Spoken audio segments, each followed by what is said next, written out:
1. So, the country I come from is a country up in the Scandinavian area of the world. I'm not that good in geography, but it's up in the north. So, now I'm going to explain to you an expression that we have here. If you don't like slow talk and slow explanations, you don't have to listen to this. So, we have an expression in my mother tongue, which is one feather turns into 5 hens. Can you translate it, please? To make a mountain out of a molehill. Yes. And that means if somebody tells a true story, the next person can change it a little bit. Then the next person can change it a little bit, not patient.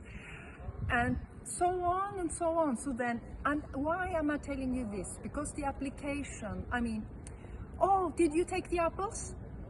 Did you take the apples? But I left them in the room. Oh, I needed the apples for this. Oh no, but nobody's perfect. Well, okay. So, since this happened, since I lost the possibility to be able to see something, I can't see anything. The team here in the hospital told me, you have to get back to the apple, the pomme. I'll say that word in French because I like it. It's pomme, pomme, pomme, pomme, pomme, pomme. Well, anyway. So, and then I also, thanks to very great application, Siri, got the possibility to talk to my phone, and she helps me. She helps me with a lot of things. So now I'm going back to that expression again, the Norwegian expression.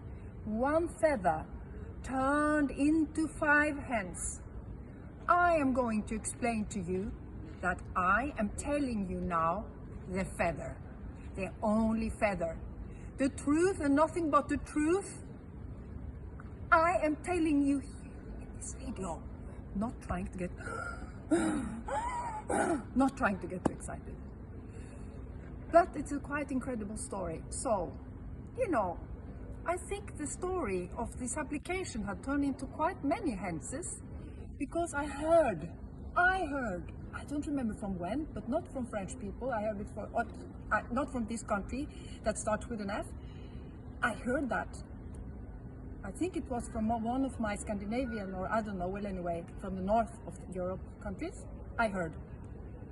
The creator of this application, he is an American, and since his wife comes from Scandinavia, he wanted to give this name to this application.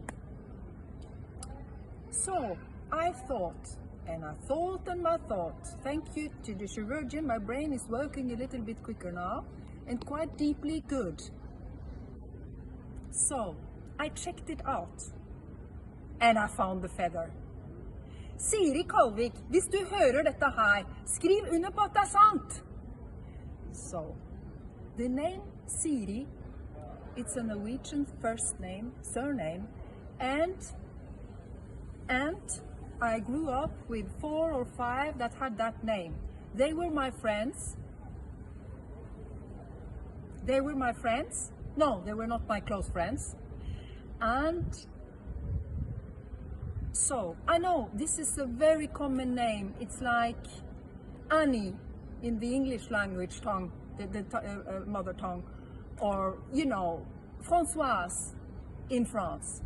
Or in a French-speaking country, or you know, like also like Carol, or like Ulrika in Sweden, or like, well, anyway, I don't know about so many countries because I'm very, very bad in geography, but I know the fruits, which are the greatest fruits in those countries. Well, anyway, going back to, I'm not going to go too much back and forth and back and forth and back and forth.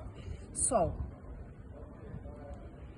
I found out that the creator of this application, who is not a eating application person, he is a creating application person and a thinking person, he had collaborated with a woman from the north of Europe.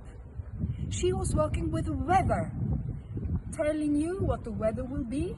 I don't hardly watch television except documentaries, but she had made, and they had had a cooperation and working together. So, since tiny percentage of him, I don't know how much, I don't remember the name of this creator, but he is very unique because he helps all us blind people to communicate and to tell our telephone to help us to do certain things. So I'm very, very grateful to this man. It's just a miracle, kind of very, very clever thing. 10% or 20% or 50% of him comes from the north of Europe. So he chose this name. And that comes from the collaboration of the Siri in the north. And just one little